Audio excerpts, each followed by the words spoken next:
오늘은 마가복음 12장 1절로 12절까지 말씀을 통해서 버린 돌이 머릿돌이 되다라는 제목을 가지고 함께 말씀을 나누기 원합니다.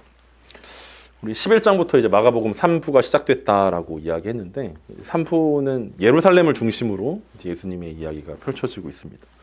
특별히 이제 11장에 들어서 예수님께서 예루살렘을 입성하셨는데 그 다음에 제일 먼저 하셨던 일이 예수님이 성전에 들어가셨던 사건이었고 3부 전체를 통해서 예수님이 계속해서 성전에 대한 관심 그리고 가르치심이 성전을 배경으로 성전에서 이루어지고 있는 것들을 우리는 볼 수 있습니다. 그러니까 마가복음 1부랑 2부에서는 성전에 대한 이야기들을 하지 않으셨는데 예루살렘에 도착하자마자 이제 3부의 이야기 전체를 통해서 3부의 중심 주제가 성전이다라는 사실들을 예수님께서 계속해서 말씀하고 있는 것입니다. 그래서 우리가 마가복음 3부를 이해하기 위해서는 이제 성전을 염두에 두어야 하고 그것이 결국엔 예수님께서 십자가에서 죽으심으로 새로운 성전이 되어지고 그리고 예수 그리스도를 따르는 제자들이 새로운 성전이 되어지면서 하나님의 새로운 역사들이 하나님 나라의 새로운 역사들이 이어지게 된다라는 사실들을 염두에 두어야 우리가 3부의 이야기들을 잘 이해할 수 있습니다. 그러니까 그냥 파편적으로 예수님이 무화과나무를 저주하셨구나. 성전에서 대적들하고 싸우셨구나. 과부가 헌금하는 것을 보셨구나. 이게 아니라 사실은 이 전체 메시지 안에 3부라는 그 마가복음 11장부터 15장까지의 내용 안에 계속해서 예수님은 중심 주제로 성전을 두고 계시다라는 거. 그래서 예수님의 말씀과 행동과 어떤 가르침이나 비유를 성전을 중심으로 두고 있어야 우리가 이해할 수 있다라는 이야기들을 여러분 가지고 오늘 계속해서 3부의 내용들을 이해하셨으면 좋겠습니다. 지난주에는 이제 예수님이 어떤 권세로 이제 성전의 시스템을 무너뜨리셨냐라는 이야기들을 이제 예수님을 찾아왔던 대제사장들, 서기관들, 그리고 장로들과 함께 말씀을 나누셨던 이야기들을 우리가 보았습니다. 예수님께 답변을 요구했죠. 왜냐하면 여러분 그냥 단순히 예수님께서 우리는 성전을 정결하게 하셨습니다. 어떤 돈 바꾸는 자들 내쫓으셨습니다. 소와 양을 파는 자들 내쫓으셨습니다. 이게 아니라 사실은 이때 당시 있었던 대제사장들이나 서기관들이나 장로들에게는 굉장히 충격적인 사건이었다는 거죠. 지금까지 한 번도 그런 적이 없었는데 예배 중간에 예배를 멈추게 한 거예요. 예배 중간에 제사를 드리고 있는데 제사를 드리려고 준비하고 있는 제사장들 그리고 제사를 드리려고 물건을 사고 있는 사람들 성전세를 내기 위해서 돈을 바꾸는 사람들의 상들을 뒤집어 엎으시면서 이것이 잘못됐다. 이게 강도의 소굴이다라고 예수님께서 말씀하셨던 것은 성전에 모여들었던 사람뿐만 아니라 예수님께 찾아왔던 이 종교 지도자들에겐 엄청난 충격이었고 엄청난 모멸감을 주었던 사건이었습니다. 그래서 예수님께 찾아와서 도대체 어떤 권세로 어떤 권위로 당신이 이런 일을 합니까? 라고 질문했을 때 예수님은 어떻게 반응하셨습니까? 예수님은 세례 요한의 사역을 근거로 들어서 세례 요한의 사역은 도대체 어디서부터 권위가 시작되는가라는 질문을 역으로 던지시면서 이 종교 지도자들에게 사실은 누구로부터 시작됐는지 권위가 어디로부터 나왔는지는 중요한 거 아니지 않냐. 너희들은 이미 마음속에 믿지 않기로 작정을 한 것이고 마음이 완악해져 있는 것이고 하나님으로부터 멀리 떨어져 있는 마치 그래서 예수님이 예루살렘에 입성하시면서 만났던 무화과 나무, 잎사귀만 무성하지만 말라버린 무화과 나무 같은 존재들이 바로 너희들이다라는 이야기들을 예수님께서 간접적으로 하셨던 것이 바로 지난주의 이야기였습니다.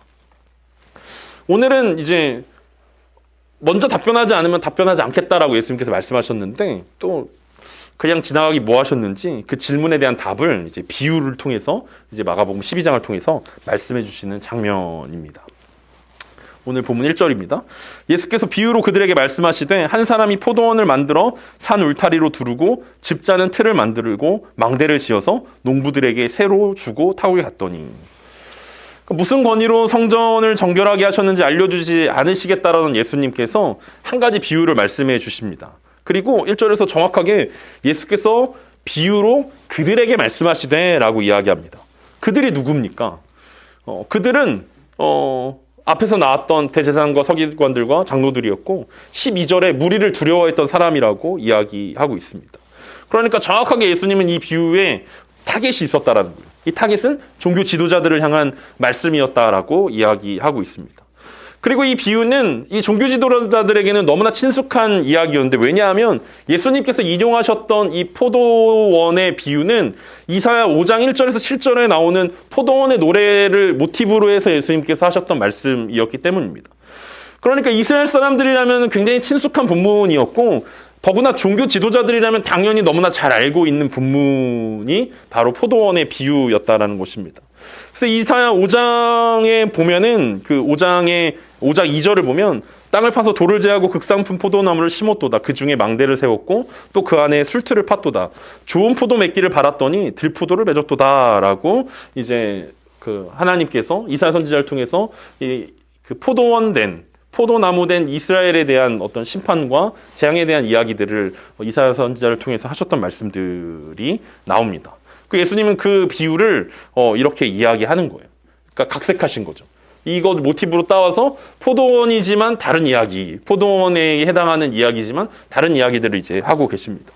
이 비유는 이렇게 시작합니다. 한 사람이 포도원을 만들고 포도원을 지키기 위해서 산 울타리를 쳤고 망대를 짓고 그 다음에 포도를 수확하고 즙을 짤 수 있는 틀까지 아주 정성스럽게 만들어서 농부들에게 세를 주고 타국으로 떠났다라는 것입니다. 잘 이해가 되지 않는 상황이지만 이때 당시에 돈이 많았던 유대인들이나 혹은 로마인들이 이제 유대 땅까지 와가지고 세를 주고 먼 곳에 사는 것은 흔히 있었던 일이라고 흔히 볼 수 있는 풍경이라고 사람들이 이야기합니다. 이사야의 그 포도원의 비유에서는 심판을 이야기할 때 등장하는 단골 주제였기 때문에 사람들은 이 포도원 이야기가 나오고 그리고 예수님의 이 비유가 거기서 따왔다라는 것을 연상한 순간 예수님의 비유를 듣고 있었던 그들, 이 종교 지도자들은 이미 뭔가 좋지 않은 방향으로 흐르고 있다라는 사실들을 이제 눈치채기 시작했을 것입니다. 예수님은 이사야서의 포도원의 노예를 변형시켜서 새롭게 적용하셨습니다. 그리고 그 이후에 어떤 이야기를 나누고 계십니까? 2절과 5절까지입니다. 때가 이름에 농부들에게 포도원 소출 얼마를 받으려고 한 종을 보내니 그들이 종을 잡아 심히 때리고 거저 보내었거늘 다시 다른 종을 보내니 그의 머리에 상처를 내고 능욕하였거늘 또 다른 종을 보내니 그들이 그를 죽이고 또 그 외에 많은 종들도 덜어는 때리고 덜어는 죽인지라. 이 포도원을 만들고 농부들에게 세를 주고 떠난 지 시간이 꽤 흘렀습니다. 왜냐하면 포도원을 새로 지으면 한동안 그 열매를 맺을 수 없기 때문에 최소한 4년에서 5년 정도는 소출을 받을 수 없다라고 이야기합니다. 그러니까 주인이 농부들에게 포도원을 맡기고 떠난 지 꽤 오랜 시간이 지났다는 거, 한 5년쯤 지났다라는 거예요. 이제 꽤 많은 시간이 흘렀고 그 5년이라는 시간 동안 농부들은 아마 주인을 생각할 시간들이 별로 없었던 것 같습니다. 하지만 주인은 자기 거니까 기억을 잘하고 있었겠죠. 그래서 농부들에게 포도원의 소출, 뭡니까? 열매. 포도 열매, 그것을 새로 받으려고 한 종을 보냈다라고 예수님께서 말씀하십니다. 그러니까 앞에서도 이야기했지만 얼마 전에 예수님은 예루살렘에 들어오시면서 무화과 나무 열매를 요구하셨잖아요. 무화과 나무한테 가서 야 열매를 달라라고 요구하셨는데 그거와 마찬가지로 오늘 주인이 종을 통해서 포도원에 열매를 달라. 그걸 새로 달라라고 요구하시는 장면과 똑같이 이어지고 있다는 것들을 우리는 느낄 수 있습니다. 근데 놀랍게도 농부들은 종을 잡아서 심히 때렸다라고 이야기합니다. 그냥 돌려보냈대요. 그래서 또 다른 종을 보냈더니 또 다른 종은 머리에 상처를 내고 능욕했다라고 이야기합니다. 심지어 또 다른 종은 죽임을 당했고 더 많은 종들이 죽거나 다치게 됐다라고 말씀하고 있습니다. 원래 이사야서에 나오는 포도원 노래는 열매를 맺긴 맺었지만 좋은 나무가 아니라 들포도, 아까 이사야 5장 2절에서 얘기했던 들포도, 상품 가치가 전혀 없는 신포도를 맺었다라고 이야기했는데 예수님의 비유에서는 아예 열매에 대한 이야기들은 등장하지 않습니다. 대신 종들과 어떤 농부들의 전쟁 이야기가 시작되었습니다. 그러니까 우리가 이 상황들을 잘 모르기 때문에 이런 일들이 있을 수 있나? 농부들이 정신이 나간 거 아니야? 어떻게 주인이 새를 달라고 종을 보내는데 이럴 수 있지? 야, 이런 엄청난 스케일로 예수님은 그 포도원의 이야기를 이렇게 확장시켰네? 라고 생각할 수도 있을 것입니다. 이 사람들이 이렇게 정신이 나간 데는 이유가 뭐였을까요? 앞에서 얘기했던 것처럼 한 5년쯤 주인을 떠나 있으니까 정신이 나가게 된 걸까요? 주인이 떠난 지 오래됐으니까 우리 잊었겠지. 왜 농부들은 종들을 괴롭히고 죽게 했을까요? 이 비유에서 우리는 아무리 생각해도 이 농부들의 마음을 이해할 수가 없어요. 이 농부들은 진짜 이해가 안 되는 사람입니다. 우리가 돈을 조금 빌리더라도 계속 생각나고 마음에 막 걸리잖아요. 찜찜하잖아요. 갚아야 되는데, 이거 어떻게 해결해야 되는데, 막 이런 생각들이 들 텐데, 어떻게 농부들이 이런 일을 했을까라는 생각들을 하는데, 사실은 여기 나왔던 농부들은 또 우리가 흔히 생각하는 소작농들을 이야기하는 것은 아니었습니다. 그러니까 영세하고 힘들게 막 그 세금으로 허덕이고 막 먹을 게 없고, 근데 막 그 고열을 피 빨리면서 막 힘들게 농사 일을 하는 그런 소작농들을 이야기했던 것이 아니라, 이때 당시에 그 앞에서 얘기했던 것처럼 그 돈이 많은 사람들이 땅을 사가지고 세를 주는데 누구한테 주냐면 조금 그 부자들한테 주는 거예요. 기업 영농을 하는 사람한테 주는 겁니다. 그러니까 기업 영농하는 사람들이 그 부자들한테 세를 받아서 땅을 받아가지고 다시 소작농들에게 땅을 나눠서 일구게 하는 거죠. 한마디로 이야기하면 대행업체고, 중간에서 이제 스스로로 이제 장사를 하는 대기업 사장님들이라고 볼 수 있는 것이, 오늘 이 말도 안 되지만 어이없는 일들을, 종들을 죽인 농부들의 정체였다라는 거예요. 그러니까 중간 상인에 해당하는 부유한 상업적 영농인들이라고 생각하면 됩니다. 그래서 대규모 농작을 위해서 임대 계약을 맺어서 땅을 빌리고 그 아래 소작농을 두는 농부들이었다라는 거죠. 그러니까 어느 정도 사회적 지위와 명성, 그리고 부와 어떤 뭔가 좀 비빌 언덕이 있으니까 주인한테 이렇게 개기는 거 아니겠습니까? 내가 좀만 하면 좀 얻을 수 있겠다. 그래도 좀 싸우면 좀 싸움이 될 법하지 않을까? 자기네들끼리 이제 동맹을 맺으면 그래서 주인이랑 한판 붙을 수 있지 않을까? 이런 생각들이 그들 가운데 들었다라는 거죠. 심지어 이 종들을 대하는 모습들이 점점 더 심각해지는 것들을 여러분 오늘 비유에서 볼 수 있지 않습니까? 처음에는 때리고, 그 다음에는 모욕을 주고, 그 다음에는 죽이고, 점점 더 농부들의 마음들이 완악해져 가는 것들을 오늘 비유를 통해서 예수님께서 말씀하고 있습니다. 그러면서 이 이야기를 듣던 여러분 종교 지도자들은 어떤 생각이 들었겠습니까? 이 이야기가 단순히 이사야 이야기가 아니네 라는 생각들을 하면서, 포도원은 누구라고 생각했겠습니까? 포도원은 이스라엘일 텐데, 그리고 주인은 하나님이고, 그럼 농부들은 누구를 의미하는 거지? 라는 생각을 하게 됐다라는 거죠. 여기서 농부들은 누구를 의미하는 거겠습니까? 그렇죠. 오늘 비유에서 농부들은 바로 예수님께 무슨 권위로 이런 일을 합니까? 라고 외쳤던 바로 자신들을 의미한다라는 것들을 인식하게 되었다라는 거예요. 그리고 농부들이 괴롭혔던 종들은 이스라엘 역사 가운데 계속해서 하나님께서 보내셨던 회개를 촉구하던 선지자들이었고, 그리고 가장 최근에 죽임을 당한 바로 세례 요한을 이들은 연상하게 되었다라는 거죠. 이거 비유가 너무 직설적인데? 이전에 예수님의 비유들은 좀 어렵는데? 예수님 그래서 제자들이 늘 다시 물어보지 않습니까? 예수님, 이 비유는 무슨 의미입니까? 라고 나중에 물어보는데, 오늘 예수님의 비유는 너무 노골적이어서 아무도 물어보지 않습니다. 누구를 의미하는 건지, 어떤 의미인지 아무도 이들 가운데 예수님께 물어보지 않고 그냥 다 알아차리는 비유였다라는 거죠. 이어지는 6절입니다. 이제 한 사람이 남았으니 곧 그가 사랑하는 아들이라. 최후로 이를 보내며 이르되 내 아들은 존대하리라 하였더니, 그 농부들이 서로 말하되 이는 상속자니 자 죽이자. 그러면 그 유산이 우리 것이 되리라 하고 이에 잡아 죽여 포도원 밖에 내던졌느니라. 더 놀랍게도 이런 상황에서 포도원 주인이 화를 내지 않는다라는 거예요. 그럼 만약에 우리가 받을 돈이 있는데 못 받는다 그러면 여러분 어떤 생각이 들겠습니까? 소송을 걸어야 되나? 경찰에 신고해야 되나? 길 가다가 막 그런 전단지 보면은 막 눈이 확 들어오지 않겠습니까? 떼인 돈 받아들입니다. 여기 신고해야겠다. 어떻게라도 괴롭히게 해가지고 내 돈을 받아내야겠다. 이런 생각들이 들 거예요. 심지어 자신이 아끼는 종들을 죽였잖아요. 모욕을 줬잖아요.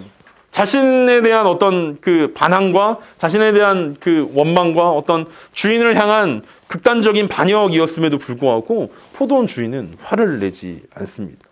그리고 놀랍게도 주인은 그가 사랑하는 아들을 포도원에 보내기로 합니다. 자신의 아들은 그들이 존중할 것이다라고 생각했기 때문입니다. 그런데 주인도 놀라웠는데 이 주인보다 더 놀라운 것은 농부들이었습니다. 이런 일이 정말 있을 수 있나 싶지만 아들이 포도원에 도착했을 때 그들은 상속자인 이 아들을 죽이면 포도원이 자신들의 것이 될 것이다라고 생각했다라는 거죠. 어쩌면 주인이 계속해서 이 정도인데도 주인이 오지 않는 상황들을 보면서 주인이 큰 병에 걸렸거나 아니면 죽었거나 라고 착각했던 것 같습니다. 그래서 이 사람들은 주인의 아들만 제거하면 자신들이 주인이 될 수 있을 것이다라고 생각했습니다. 왜냐하면 땅이라는 것은 처음 소유자가 죽게 되면 점유하고 있는 사람들이 주인이 되는 거예요. 소유자가 죽으면 자신들에게 너무 유익한 일들이라는 것을 너무나 잘 알고 있었습니다. 어쨌든 뭐 주인에게 아들이 한 명밖에 없었는지 잘 모르겠지만 이 농부들은 그 아들을 잡아서 죽이고 포도원 밖에 그냥 던졌다라고 이야기합니다. 죽인 이후에 장례조차 치러주지 않는 것은 전쟁이나 원수 갚을 때나 하는 일들임에도 불구하고 그들은 서스럼 없이 그런 일들을 저질렀다는 거예요. 아들을 죽이고 포도원 밖에 던져버렸다라는 거죠. 어디서 이런 용기가 이 농부들에게 나타났습니까? 이 탐욕의 눈이 어두워지면 두려움이 사라지는 것을 우리는 볼 수 있습니다. 우리 지난주에도 뭐 그런 사건들 많이 봤는데 욕심의 눈이 어두워지면 죄를 짓는 것에 대한 두려움이 사라진다는 거예요. 심지어 그것이 살인이나 폐륜에 해당한다 하더라도 이 욕심이 가득해지면 점점 더 영적인 분별력들이 사라지게 되는 것을 우리는 바라볼 수 있습니다. 예수님은 아마 의도적으로 그가 사랑하는 아들이라고 말씀하셨던 것 같습니다. 왜냐하면 종교 지도자들의 미움을 받고 있는 자신이 바로 그 하나님의 사랑받는 아들이라는 것을 은근히 비유로 설명하고 있다는 거예요. 예수님의 비유를 듣고 있는 사람들은 눈치채지 못했을 수도 있지만 마가복음을 읽고 있는 사람들은 예수님의 의도를 금방 알아차렸을 것입니다. 왜냐하면 이미 세례 요한에게 세례 받을 때 그리고 변화산에서 기도할 때 하나님께서 이는 내 사랑하는 아들이다라고 말씀하셨던 그 메시지들을 우리는 이미 마가복음 1장에서 그리고 지난 마가복음에서 함께 살펴봤기 때문입니다. 종교 지도자들에게 어떤 권세로 성전을 정화하셨는지 알려달라고 이야기했었던 그 종교 지도자들에게 예수님께서는 내가 하나님께서 사랑하는 아들이다, 메시아다라는 것들을 보여주고 알려주시는 장면이기도 합니다. 하나님의 아들 메시아의 권위와 권세가 예수님께 있다는 사실을 말씀하고 있다는 거예요. 하지만 그런 아들이 죽임을 당하게 될 것이고 포도원 밖에 내던지게 될 것입니다. 이것이 예수님께서 자신을 향한 비유라는 거예요. 내가 그 아들처럼 나도 죽임을 당하게 될 거고 포도원 밖에 내던지게 될 거야. 그게 이제 예수님께서 곧 당하게 될 십자가 사건이라는 거죠. 나도 너희들에게 종교 지도자들에게 조롱을 받게 될 것이고 치욕스럽게 십자가에서 죽임을 당하게 될 것이다 라는 사실들을 예수님은 이미 알고 계셨고 그것을 비유에 녹여서 말씀하고 있다는 거예요. 여기까지 이 비유를 말씀하셨던 예수님은 이제 사람들에게 물어보십니다. 9절입니다. 포도원 주인이 어떻게 하겠느냐? 와서 그 농부들을 진멸하고 포도원을 다른 사람들에게 주리라. 듣고 있는 사람들에게 물어보십니다. 포도원 주인이 과연 어떻게 했으면 좋겠냐? 과연 그 다음에 어떤 일들이 일어날 것을 너희들이 예상하냐라고 질문하십니다. 그리고 답을 듣기 전에 예수님은 스스로 답을 이렇게 내리십니다. 그 농부들을 진멸하고 포도원을 다른 사람에게 줄 것이다라는 거예요. 예수님은 주인이 농부들에게 어떻게 할 것인가를 물어보신 다음에 농부들은 진멸될 것이다라고 이야기합니다. 진멸이라는 단어는 우리가 잘 알고 있는 요한복음 3장 16절에 그를 믿는 자마다 멸망하지 않고 영생을 얻게 될 것이다라고 했을 때 그 멸망에 해당하는 죽음에 해당하는 이야기입니다. 이제 그 포도원에 도착한 주인은 그 농부들을 진멸하게 될 것입니다. 왜냐하면 요한복음 3장 16절 말씀처럼 하나님의 아들, 그 주인의 아들을 믿지 않았던 죄를 물으시게 될 거기 때문에 그렇습니다. 그들에게는 영생이 아니라 멸망이 기다리고 있다라는 거죠. 그리고 포도원은 어떻게 됩니까? 다른 사람들에게 넘기게 될 것이다라고 예수님 비유를 통해서 말씀하십니다. 포도원을 맡아서 섬기는 특권이 다른 이들에게 넘어가게 된다라는 거예요. 예수님이 말씀하신 다른 이들은 여기서 또 누굴까요? 이미 대제사장과 서기관과 장로들은 농부들이라는 사실들을 우리는 알았습니다. 그러면 또 다른 이들은 누가 될 것입니까? 예수님이 은근히 비유를 통해서 암시하고 있는 다른 이들에게 줄 것이다라고 얘기했는데 다른 이들은 누굴까요? 누가 성전을 맡게 되는 것입니까? 네, 바로 예수님의 제자들이었습니다. 그리고 제자들을 통해 새롭게 세워지는 포도원은 이제 단순히 육신적 유대인이 아니라 이방인들까지 포함하는 교회가 될 것입니다. 그러니까 이제 성전이 완전히 바뀌게 될 건데 그냥 이때까지는 유대인 공동체에서 유대인과 하나님과의 관계들을 회복시키는 성전이었다면 이제 새로운 성전이 예수님을 통해서 완성되게 될 때, 완성되게 되어질 때 이제 제자들이 그 역할을 할 것이고 제자들과 함께하고 있는 예수 그리스도의 길을 따라가고 있는 오늘 우리들 가운데 이제 성전을 맡은 그 역할들이 우리 가운데 이어지게 된다라는 이야기들을 예수님께서 말씀하고 있습니다. 그래서 예수님께서 10절과 11절에 이렇게 말씀하십니다. 너희가 성경의 건축자들이 버린 돌이 모퉁이의 머릿돌이 되었나니 이것은 주로 말미암아 된 것이요 우리 눈에 놀랍도다 함을 읽어보지도 못하였느니라 하시니라.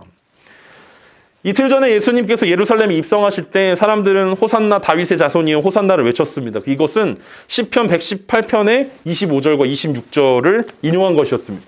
그러니까 사람들이 그냥 외친 게 아니라 사람들은 성전에 올라가는 노래인 시편 118편의 내용들을 이해하고 그것을 외쳤다라는 거예요. 예수님, 다윗의 자손이 우리를 구원하소서라고 외쳤다라는 거예요. 그런데 오늘 예수님이 비유를 통해서 무슨 말씀을 하시냐면 이제 시편 118편 22절과 23절의 내용이 오늘 10절과 11절의 내용입니다. 그러니까 예수님은 22절과 23절을 인용한 말씀으로 사람들의 호산나라는 외침에 화답하고 계시다라는 거예요. 그런데 그 유대인들은 이 시편 118편을 보면서 누구를 떠올렸냐면 다윗을 떠올렸다라는 거죠. 건축자들이 버린 돌을 생각할 때 이 유대인들 마음속엔 누가 생각나냐면 다윗이라는 거예요. 다윗 왕이 생각나는 인물이라는 거죠. 사무엘이 다윗의 아버지 이새의 집에 새로운 이스라엘 왕이 생겼다라고 기름 부으러 왔을 때 우리는 잘 알고 있는 것처럼 다윗은 버린 돌이었습니다. 그렇죠. 아버지도 찾지 않고 형들도 찾지 않는 그저 그런 사람이었습니다. 다윗이 이후에 사울 왕의 사위가 되었지만 다윗은 계속해서 버린 돌이었습니다. 사울 왕이 계속 쫓김을 당하게 되잖아요. 잠깐 블레셋에 잠깐 투항한 적이 있었는데 다윗은 그때 미친 척을 하면서 블레셋에게도 버린 돌이 되었습니다. 그러니까 다윗의 인생을 보면 늘 버린 돌과 같은, 사람들이 아무도 찾지 않고 사람들에게 인정을 받지 못하는 버린 돌과 같은 인생을 살았던 것이 바로 다윗이었다라는 거예요. 그런데 하나님은 어떻게 합니까? 사람들에게 버림받은 것 같았던 다윗을 사용하셔서 머릿돌을 삼으셨다라는 거예요. 하나님은 버린 돌이었던 다윗을 사용하셨습니다. 잊혀진 이새의 집에서 다윗이 기름을 받았고 사울 왕의 쫓김 가운데서 하나님은 특별히 다윗을 지키시고 보호하셨습니다. 그래서 새로운 이스라엘의 왕이 되게 하셨죠. 다윗의 이 이야기는 다윗의 자손 메시아에게 그대로 적용되어지는 내용입니다. 그러니까 유대인들은 이 건축자의 버린 돌을 생각하면서 다윗을 생각하면서 한편으로는 누굴 생각했냐면 다윗의 자손으로 오는 메시아를 생각했다라는 거예요. 메시아도 그렇게 될 거야. 사람들이 보기에는 볼품없고 버린 돌처럼 되지만 마침내 마지막에 하나님께서 그 돌을 들어서 머릿돌을 삼으시는 역사가 일어날 거야 라고 생각했다라는 거죠. 그래서 예수님은 이 시편 118편의 내용들을 인용하셔서 오늘 말씀하고 있습니다. 그래서 예수님은 여기서 예수님이 건축자들이라고 얘기했던 건축자들은 누구겠습니까? 계속 이 비유의 주인공들인 그들이면서 농부들이면서 오늘 10절에서는 건축자들로 비유되는 종교 지도자들에게 예수님 버림받게 될 것입니다. 그리고 십자가에서 비참한 죽음을 맞게 될 것입니다. 하지만 이 종교 지도자들에게 버림받은 돌이었던 예수님은 하나님의 손에 붙들리면서 어떻게 됩니까? 새로운 성전인 교회의 모퉁이의 머릿돌이 될 것이다라고 오늘 예수님께서 스스로를 향한 예언이다라고 시편의 말씀이 이제 이루어지게 된다라는 것들을 말씀하고 있습니다. 원래 이 건축자들은 건축할 때 오늘날의 현대 건축법에서는 모퉁이 돌이나 이런 것들이 필요하지 않습니다. 왜냐하면 일단 콘크리트를 붓기도 하고 측량이 잘 돼 있지 않습니까? 그래서 그 레이저 같은 걸로 이제 자로 재잖아요. 그래서 어떻게 수평을 맞추고 이렇게 크기를 맞추고 높이를 맞춰가지고 건축하기 때문에 모퉁이 돌이 그렇게 중요하지 않지만 이때 당시에 건축에서는 모퉁이 돌이 굉장히 중요합니다. 왜냐하면 이 모퉁이 돌에 해당하는 이 돌이 기준을 잘 잡아주지 않으면 건축물이 완성될 수 없기 때문에 그렇습니다. 그러니까 평평해야 되고 잘 각이 져야 하고 그래서 모든 돌들을 기준이 되어서 어떤 높이에 어떤 위치에 정하게 될 것인가는 이 굉장히 중요한 역할을 하는 것이 모퉁이 돌이었다라는 거죠. 그래서 아무 돌이나 사용할 수 없었던 것이 모퉁이 돌입니다.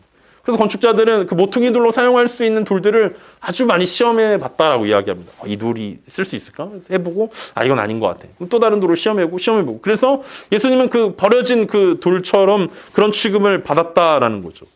버림받은 돌이신 예수님이 하나님의 손에 붙들려서 머릿돌이 됐다라고 이야기합니다. 그러니까 다윗의 인생을 보면 굉장히 놀라웠던 이야기가 예수님의 삶은 우리를 더 놀랍게 만든다라는 거죠. 예수님이 그동안 설명하셨던 이 나중된 자가 먼저 된다라는 그 역사가 예수님의 삶을 통해서 증명되었기 때문에 그렇습니다. 잘 알고 있는 것처럼 나사렛 출신의 예수님이 갈릴리 출신의 제자들과 함께 만나서 하나님 나라의 놀라운 역사들을 이루어 가시는 모습들을 예수님께서 말씀하고 있는 거예요. 그러니까 세상 사람들이 보기에 나사렛 출신 메시아? 갈릴리 출신 제자들? 그 사람들이 뭘 할 수 있지? 어떤 특이점이 있지? 존경할 만한 부분이 뭐가 있지? 라고 생각할 수밖에 없는 버림돌과 같은 존재들인데 예수님의 죽음과 같은 그 실패를 통해서 하나님은 그것이 실패가 아니라 성공이라고 말씀하셨고 제자들의 미숙하고 연약한 부분들을 통해서 그것이 완성되어져 가는 과정 가운데 있는 것이고 하나님의 손에 붙들리게 되었을 때 이스라엘과 온 세계를 변화시킬 하나님의 도구가 된다는 사실들을 예수님께서 오늘 비유로 말씀하고 있는 것입니다.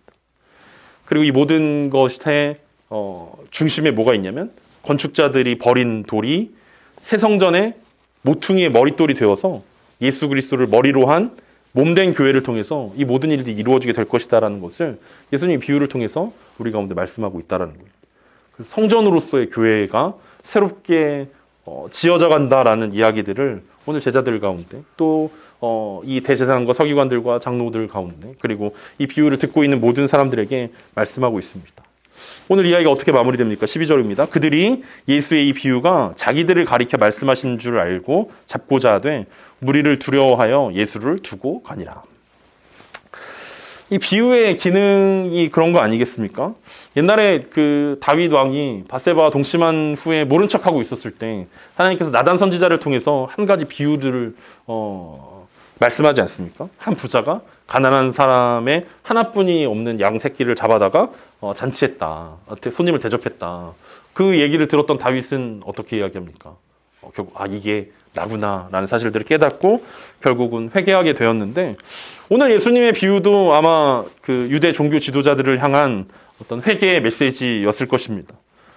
다만 다윗은 이 비유를 듣고 하나님의 준엄한 메시지로 듣고 회개했던 반면에 이 종교 지도자들은 비유는 이해했지만 완악한 마음을 가지고 예수님을 떠나게 되었다라는 것입니다.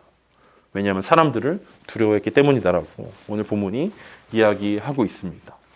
이것이 오늘 예수님께서 비유로 자신의 권세가 어디로부터 왔다라는 것을 알려주시면서 이후에 있을 것들을 예언하시는 장면이었습니다. 오늘 예수님의 비유를 통해서 우리는 여러 가지 것들을 생각해 볼 수 있을 것 같습니다. 포도원 주인의 말도 안 되는 사랑을 우리는 묵상해 볼 수도 있습니다. 이것이 하나님의 사랑이구나. 계속해서 인내하시고 우리가 계속해서 반역하고 종들을 죽이고 하나님께 돌아오라라는 메시지들을 부인함에도 불구하고 하나님께서 여전히 사랑하고 여전히 이 정성껏 포도원을 만들어서 이 농부들에게 맡기셨던 어떤 하나님의 사랑들을 우리는 느낄 수 있을 것입니다. 또 한편으로는 예수님이 자신이 하나님의 사랑받는 아들이면서 죽임당할 어린 양이라는 사실을 드러내신 예언의 관점으로 우리는 이 말씀들을 볼 수도 있을 것입니다. 그런가 하면 오래 참으시던 포도원 주인이신 하나님이 이제 때가 되면 오셔서 심판하시고 촛대를 옮기실 것이다라는 사실을 통해서 우리는 두렵고 떨림으로 이 땅 가운데 살아가야 한다라는 적용도 우리가 할 수 있을 것입니다. 여러 가지 우리가 적용할 것들은 많지만 분명한 것은 오늘 비유가 이 종교 지도자들에게 하셨던 말씀이다라는 것들을 기억하면서 오늘 우리가 잊지 말아야 될 것들이 있다면 이 버린 돌과 모퉁이 돌 이것들을 통해서 하나님께서 오늘 우리 가운데 무슨 말씀을 하시고자 하는가를 한번 생각해 봤으면 좋겠습니다. 짧게 두 가지만 생각해 봤으면 좋겠습니다. 첫 번째, 하나님이 우리의 주인이라는 사실을 잊어버리면 버린 돌이 된다라는 것입니다. 오늘 본문에 등장하는 이 농부에 비유된 종교 지도자들의 모습을 통해서 주인이 되고자 하는 어떤 그 마음들이 우리에게도 있다라는 생각들을 우리는 해볼 수 있을 것 같습니다. 물론 이 농부들처럼 어떻게 말도 안 되는 일들을 할까라고 생각하지만 여러분 종교 지도자들도 농부에 비유됐던 종교 지도자들도 사실 마음이 좀 속상하지 않았겠습니까? 우리가 저 정도인가? 라는 생각들을 했을 것입니다. 그래도 우리가 저 정도인가? 라는 생각들을 할 정도라는 거죠. 왜냐하면 그들은 하나님의 사역들을 감당했던 사람들입니다. 제사를 지냈고 어떤 말씀을 가르쳤고 말씀을 필사하기도 했고 사람들에게 보급을 하고 율법대로 살 수 있는 방법들을 사람들에게 전했던 또 종교 지도자들의 역할들을 나름대로 자기들이 잘 감당했다라고 생각했다라는 거예요. 하지만 이들 마음 가운데 주인이신 하나님을 잊어버리니까 어떤 마음이 들었습니까? 자신들이 하나님의 손에 붙들린 돌임에도 불구하고 하나님, 주인 되신 하나님을 잊어버리니까 자신들의 힘과 능력으로 그런 것들을 하고 있다라는 착각들을 하게 됐다라는 거죠. 무엇이 된 줄로 알았다라는 것입니다. 제사를 드리면서 말씀을 해석하면서 자신들은 늘 바르고 늘 정직하고 늘 하나님의 말씀대로 살고 있고 이스라엘 백성들은 늘 부정직하고 범죄하고 정죄의 대상이고 하나님의 사랑에 벗어난 사람들이고 그래서 말씀이 필요한 사람들이고 자신들의 어떤 사역과 섬김이 필요한 사람들이라고 생각했다라는 거예요. 그러니까 자신들은 선줄로 생각했고 섬기는 대상이 되는 이스라엘 백성들은 넘어진 자들로 생각했다라는 거죠. 이게 주인 되신 하나님을 잊어버렸을 때 나타나는 전형적인 현상이라는 것입니다. 말씀을 아무리 잘 가르친다 하더라도 말씀과 아무리 가깝게 있다 하더라도 사실 그것이 일일 뿐이지 하나님과의 관계를 절대로 보장해 주지 않는다라는 것입니다. 우리는 종종 뉴스에서 막 유명한 목회자들이 막 엄청난 사건들을 저지른 것들을 보게 됩니다. 그런 일들이 어떻게 일어납니까? 이 오늘 본문에 등장하는 종교 지도자들과 같은 모습 아닙니까? 늘 말씀을 준비하고 있고 설교를 해야 되고 뭔가 가르쳐야 되기 때문에 그것이 마치 자기가 옳은 일이고 자기가 하나님과 바른 관계를 가지고 친밀한 관계를 가지고 있다라는 착각을 불러일으킨다라는 거예요. 이게 하나님을 잊어버리고 하나님이 주인 되신다라는 것들을 잊어버리는 모습들 중에 하나라는 거죠. 그들은 영적 우월감을 즐겼지만 사실은 그들은 정작 하나님께 버린 돌이 돼버렸다라는 것입니다. 자신들은 머릿돌이라고 생각했지만 하나님 입장에서 보면 그들은 버린 돌이 돼버렸습니다. 이 말도 안 되는 이 비유를 보면서 사실은 이 인류 역사가 이 버린 돌이 머릿돌인지 착각하는 이 사람들의 역사 아닐까라는 생각들을 하게 됩니다. 이 아담과 하와부터 시작해서 다 주인이 아닌데 주인의 자리를 탐하는 사람들의 이야기 아닙니까? 하나님이 창조주고 우리는 피조물인데 계속 그 창조주의 영역에 도전하는 것이 성경의 역사라는 거죠. 그리고 오늘을 살아가는 우리들의 역사이기도 하다는 거예요. 자꾸 우리는 주인이 있다는 사실들을 까먹는다는 거예요. 내가 주인인 것처럼, 내가 뭐라도 된 것처럼, 나는 머릿돌이야 라는 어떤 그런 자만심 가운데 빠져 있고 사실은 그것을 유도하는 것이 사탄의 속임수고 사탄의 유혹 아니겠습니까? 아담과 하와에게 뭐라고 유혹합니까? 야, 네가 이거 선악과 먹으면 네는 하나님처럼 될 수 있어. 창조주처럼 될 수 있어. 라고 자꾸 그 교만한 마음들을 부추길 때 아담과 하와가 빠져들게 되지 않습니까? 사사기 시대에 많은 사람들 가운데 왜 왕이 없다라는 이야기를 듣게 됩니까? 그들이 자기 하고 싶은 대로, 자기 소견에 옳은 대로 했던 이스라엘 백성들을 향해서 왕이 없다라고 하나님은 평가하고 있진 않습니다. 계속해서 이스라엘 역사 가운데 하나님은 종들을 보내서 회개하고 주님께 돌아오라라고 말씀하심에도 불구하고 마치 자신들이 주인이 된 양 그것들을 거절하고 자신들이 잘할 수 있다라고 착각했던 역사들이 이스라엘의 역사였다면 어쩌면 오늘을 살아가고 있는 우리들에게도 비슷하다라는 거예요. 이 주인이 되고자 하는 노력들은 어떤 걸로 나타납니까? 우상 숭배로 나타난다는 거예요. 왜냐하면 하나님은 우리 마음대로 움직일 수 없지만 우상들은 내 마음대로 움직일 수 있기 때문에 내가 노력을 좀 더 하면, 내가 헌금을 좀 더 많이 하면, 내가 선행을 하면, 내가 뭔가를 열심히 하면 이 우상들을 움직일 수 있는 충분히 내가 주인이 될 수 있다라는 착각을 주게 만드는 것이 우상 숭배라는 거죠.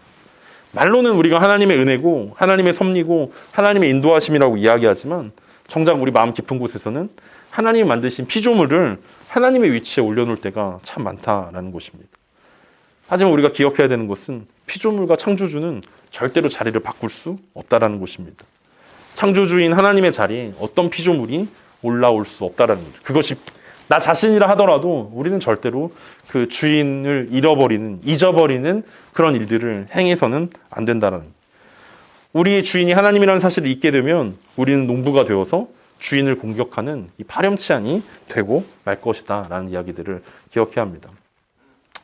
두 번째로 우리가 이 예수님의 비유를 통해서 우리가 기억해야 하는 것은 하나님 나라의 사역의 원리들을 기억해야 한다는 것입니다.